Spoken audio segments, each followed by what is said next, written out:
मेरी महोदया, मैंने आपके विचारों को, भावों को बहुत अच्छी तरह से सुना है और आपने एक उसमें वाक्य बोला कि संस्कृति से ही भारत बढ़ेगा। तो वह वाक्य है जो मेरे दिमाग में बार बार खटक रहा है। मेरा आपसे प्रश्न है कि तो क्या आज वैश्विक प्रतिस्पर्धाएं हैं जैसे robotics world challenge, G20 summit, जिसमें भारत आगे बढ़ने के लिए प्रतिभाग कर रहा है, तो ये सब व्यर्थ है क्या? सबसे पहले आपके प्रश्न पूछने के लिए धन्यवाद। मैं बस ये कहना चाहूंगी, अगर हम सब भारतीय अपनी संस्कृति से अलग नहीं होंगे, अगर हम सब भारतीय अपनी संस्कृति से जुड़े रहेंगे, यानी कि हमारे अंदर एक ऐसी चीज है जो कि हमको जोड़ कर रख रही है, यानी कि हम भावनात्मक रूप से जुड़े हैं। यदि आपने देखा ही होगा, कोई भी विकसित देश होता है, यदि वह अपने भावनात्मक रूप से जुड़ा रहता है तो वह अवश्य ही विकसित हो जाता है। तो इसलिए मैं बस ये कहना चाहूंगी कि जब तक हम अपनी भावनात्मक रूप से जुड़े नहीं रहेंगे तब तक हम विकसित देश को नहीं बना सकते।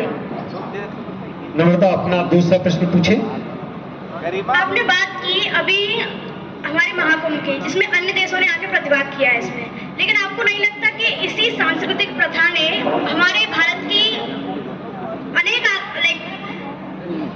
10% आबादी को मौत के घाट उतार दिया उस भीड़ में?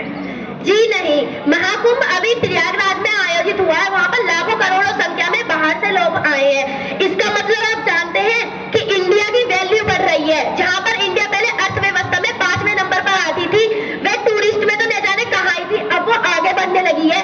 अब इंडिया में प्रयागराज में, अब जो प्रयागराज हुआ है इंडिया में, वहाँ पर लोग बहुत दूर दूर से आए हैं।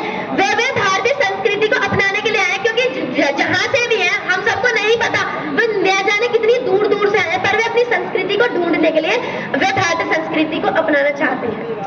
धन्यवाद कोमल। मैं